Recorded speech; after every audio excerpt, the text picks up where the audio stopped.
Check. Yeah. What up, players? Welcome to another episode of the Ravens RPO, presented by the Player One Podcast. I'm your host, Tyrone Jr., aka Hollywood Champa. If this is your first time tuning in, what up, player? If you've been here before and you decided to return, welcome back. I appreciate you all. Yeah, Baltimore came to LA, handle business like we supposed to. Hey man, that was a it was a rough start, man. Penalty after penalty. I talk about this all the time. It doesn't make sense how many penalties we receive. We gotta stop doing this to ourselves, I guess. But also the refs, you gotta call it both ways, man. I'm not trying to get into that. I hate to blame the refs, but man, they really alter the outcome of these games. I'm not gonna put too much on that. Let's get this thing rolling. Big game against the Chargers, Monday Night Football, because y'all love to watch us.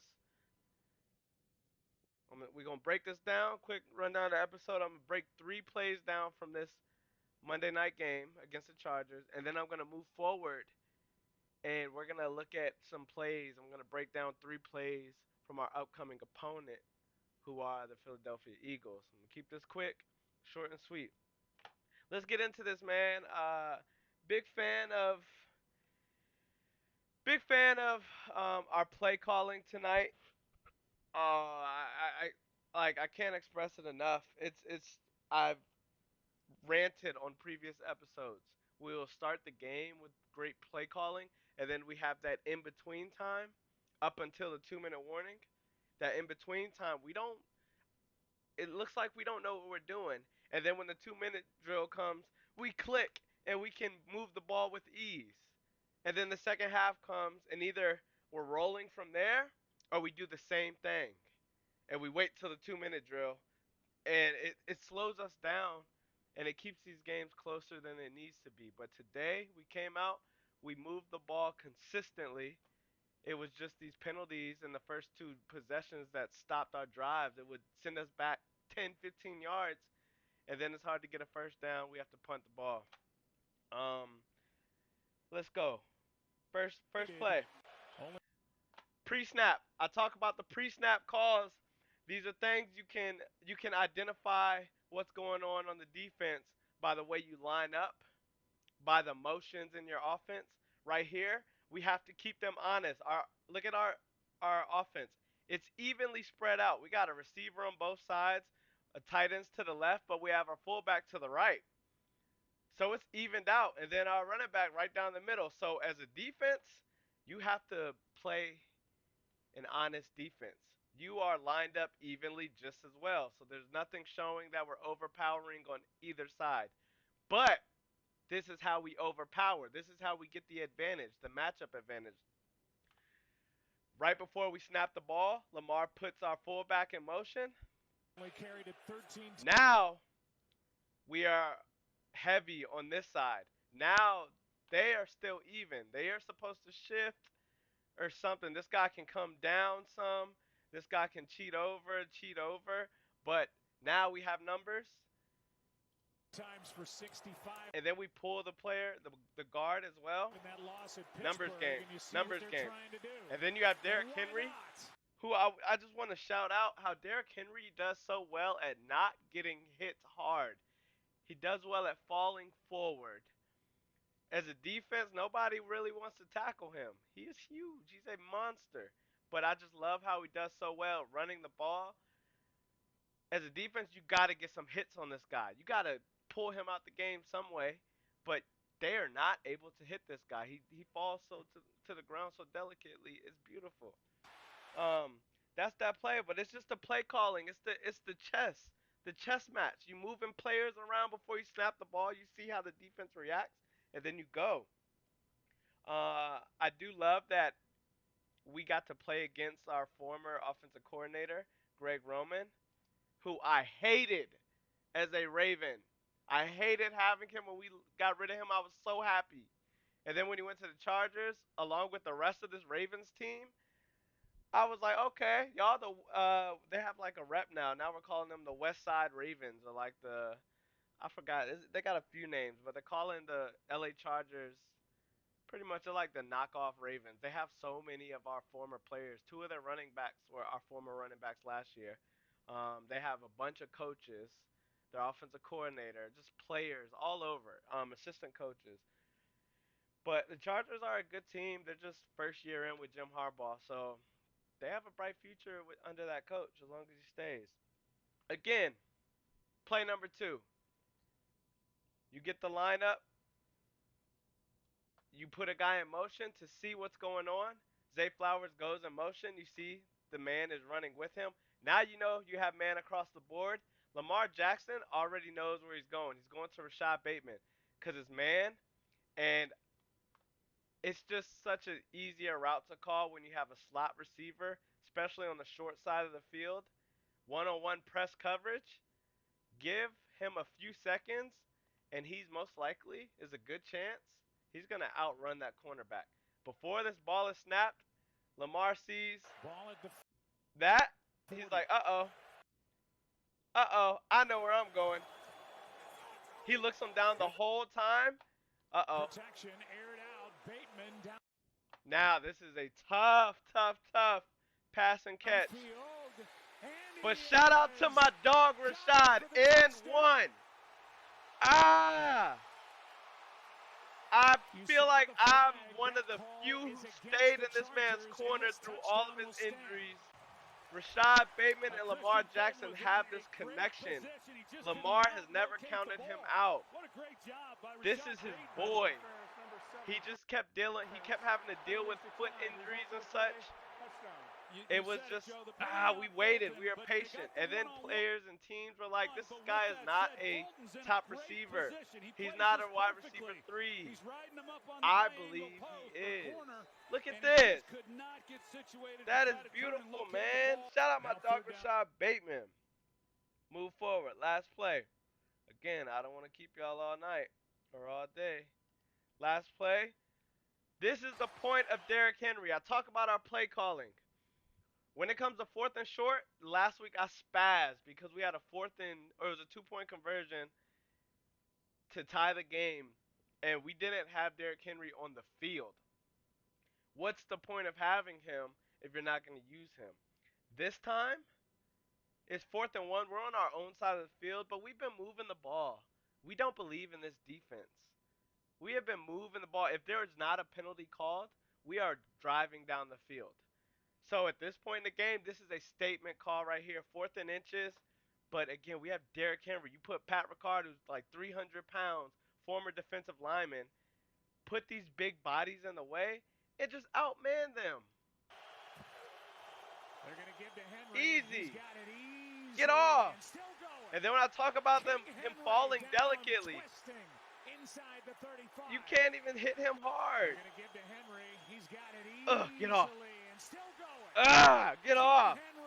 And then look at him, just lay him gently to the ground. We'll take that, man. We're going to take that every time. Shout out Baltimore and the play calling. Shout out our coach, Todd Monken, offensive coordinator. Much more improved, much better coach than Greg Roman. I'm so glad we beat them fools, man. Shout out the Chargers fan base. I have a few friends. Shout out Kellen. That's my dog. He's actually the one who created the logo for me. You see the player 1, the Ravens, and all that. That's my dog. Appreciate it. He's a Chargers fan. He told me we're not gonna be friends till the day after the game, so just gotta wait now. I'm recording this. It's 9 p.m. West Coast time. I had to wait for these plays to get posted, and here we are. This is gonna be released Tuesday morning. But now, moving on to the Eagles. Hey man, the Eagles are real deal. 9-2. A real squad right here. It's gonna be a tough game, but I like it. We need it. And the best thing about this for us is Baltimore, this is a real test. And we get a bye week the week after. So regardless of how this goes, this will be a good wake-up call to kind of measure out where we are, because this could be a potential Super Bowl matchup. I don't want to like call anything early, but we're a top team. They're a top team. There's a chance we can meet in the Super Bowl.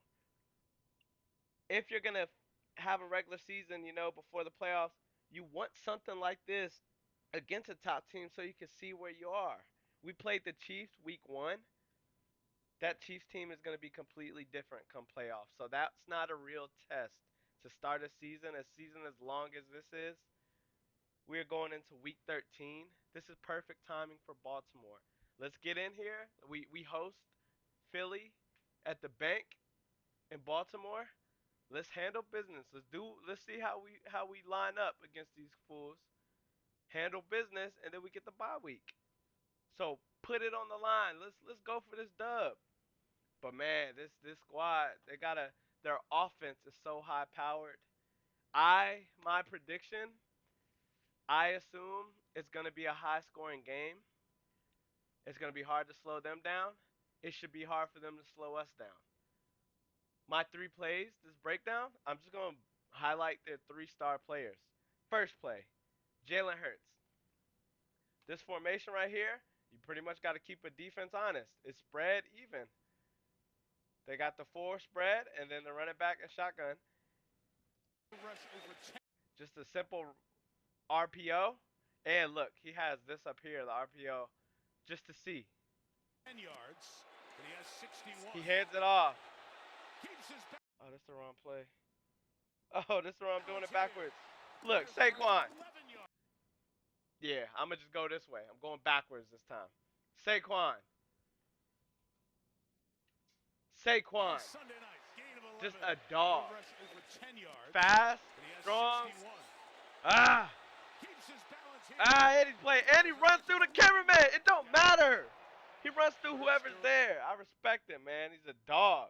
That's one problem. You gotta worry about him. Next problem.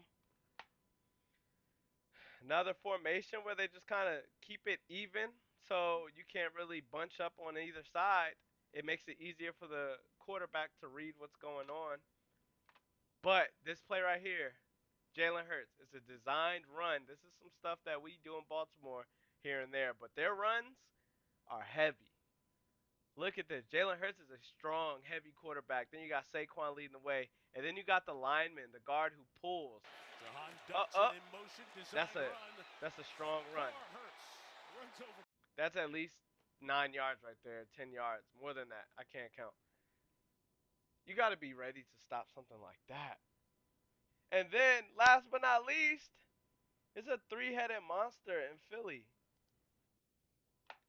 You got A.J. Brown. And again, they keep their offense spread evenly. You don't see them overloading one side too often. They're going to keep you honest. Look at this defense. Like, they try to, it's 4 on the line, the 2 linebackers. It looks like man. It looks like man because he's so close and they're so close. So it looks like man. And I like how he's playing this. But watch this. This guy right here, A.J. Brown. Out there for Philadelphia. It is, man. And then, first off, he's a giant receiver. Second, he can get open. Third, if he catches the ball, you have to be able to tackle him. Cornerbacks and safeties aren't typically strong enough to make tackles like this. So as you see the first guy get off, second guy get off, third guy get off. It takes a team to tackle this man. So you don't want him to catch the ball first off, but also you don't want him to catch the ball and be able to make a move. So you kind of got to double team. You just got to pay special attention to this guy. How many yards extra was that from the catch? He catches it at the 30, at the 29, off contact. That's 10 yards. That's about 13 yards since his catch. Get off, get off. That's it, man. It's simple. It's not a crazy like recipe. It's just they have dogs on their offense. This is a team you have to respect across the board. If you shut down one, you have a good chance. And then you can focus on 2. So my whole thing is my hopes is we're able. I would want to shut down Saquon. I want to stop the run first and foremost. Make AJ Brown beat us. Make Jalen Hurts throw the ball and beat us. But you don't want a run game to get going for this team because then you can start doing the RPOs. And RPO, for those who may not know, RPO stands for run pass option, where you can either hand the ball off or you can fake the handoff, keep it, and run as a quarterback, or you can fake the handoff, maybe play around like you might keep it, and then look up and pass the ball. So it's very tough to stop. Um, it's gonna be a tough game. It's gonna be a great game. I'm surprised they ain't flexed this to Sunday night. They should have for real. It would have been smart. But look, man, another week. Ravens RPO. I'm proud of my boys. Came to LA. I'm about to go out to dinner with them Tuesday before they fly back. So you know, we gonna catch y'all. I got this rooftop spot I like to go to. You get to see the view, the sunset, and everything. I'm gonna take them out there. I'm proud of them boys, man. We gonna get them first class. The airport LAX is crazy right now. Hey, happy Thanksgiving. It's a short week, short work week. I appreciate y'all who tune in and all, man. Make sure you follow me on the socials. TikTok is popping. Ty Swish 92 on TikTok. Check me out. I appreciate y'all though. I appreciate y'all. Yes, sir. We out.